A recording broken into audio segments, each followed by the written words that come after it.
Blessings, blessings, blessings. Welcome, my listener, to this amazing channel. My name is Sam King, and I present to you the audio version of the Bible as it is written.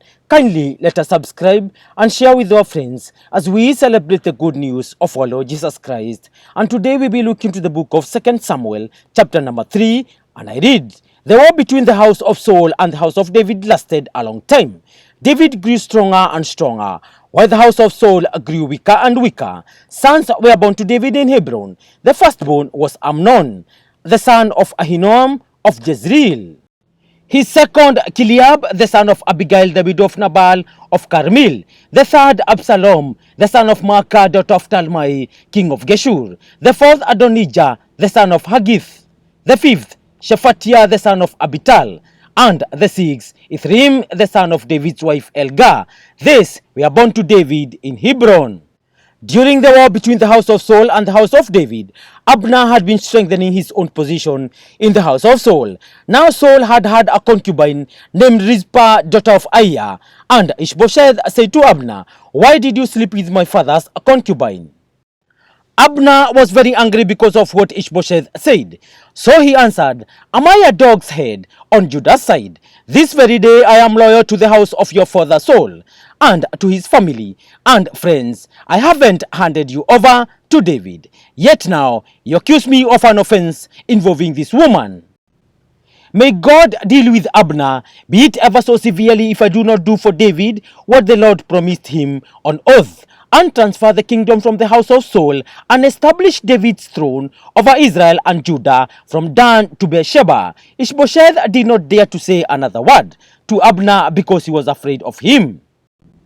Then Abner sent messengers on his behalf to say to David, "Whose land is it? Make an agreement with me, and I will help you bring all Israel over to you." "Good," said David, "I will make an agreement with you, but I demand one thing of you. Do not come into my presence unless you bring Michal, daughter of Saul, when you come to see me." Then David sent messengers to Ishbosheth, son of Saul, demanding, "Give me my wife Michal, whom I betrothed to myself for the price of 100 Philistine foreskins." So Ishbosheth gave orders, and had her taken away from her husband Paltiel, son of Laish.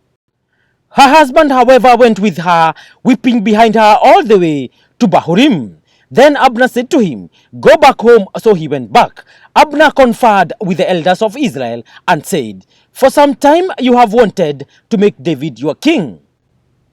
Now do it, for the Lord promised David, by my servant David, I will rescue my people Israel from the hand of the Philistines and from the hand of all their enemies." Abner also spoke to the Benjamites in person. Then he went to Hebron to tell David everything that Israel and the whole tribe of Benjamin wanted to do. When Abner, who had 20 men with him, came to David at Hebron, David prepared a feast for him and his men. Then Abner said to David, "Let me go at once and assemble all Israel for my lord the king, so that they may make a covenant with you, and that you may rule over all that your heart desires." So David sent Abner away, and he went in peace. Just then, David's men and Joab returned from a raid and brought with them a great deal of plunder. But Abner was no longer with David in Hebron, because David had sent him away, and he had gone in peace. When Joab and all the soldiers with him arrived, he was told that Abner, son of Ner, had come to the king, and that the king had sent him away, and that he had gone in peace.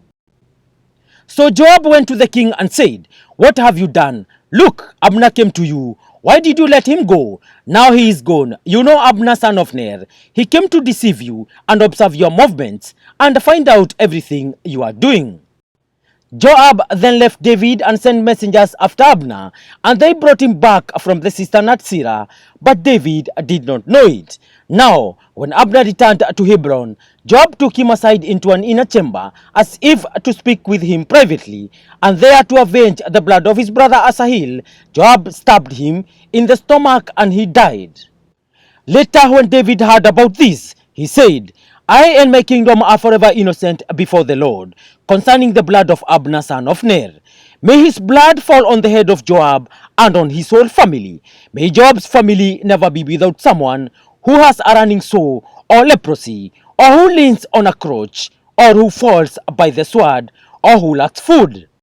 Joab and his brother Abishai murdered Abner because he had killed their brother Asahel in the battle at Gibeon. Then David said to Joab and all the people with him, "Tear your clothes and put on sackcloth and walk in mourning in front of Abner." King David himself walked behind the bier. They buried Abner in Hebron, and the king wept aloud at Abner's tomb. All the people wept also. The king sang this lament for Abner. Should Abner have died as the lawless die? Your hands were not bound, your feet were not fettered. You fell as one falls before the wicked. And all the people wept over him again. Then they all came and urged David to eat something while it was still day. But David took an oath, saying, "May God deal with me, be it ever so severely, if I tasted bread or anything else before the sun sets." All the people took note and were pleased. Indeed, everything the king did pleased them. So on that day, all the people there and all Israel knew that the king had no part in the murder of Abner son of Ner. Then the king said to his men, "Do you not realize that a commander and a great man has fallen in Israel this day?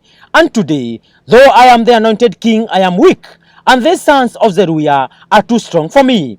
May the Lord repay the evildoer according to his evil deeds." Thank you, listener. That marks the end of today's presentation. Kindly let us remember to subscribe, and as I sign out in style. Peace.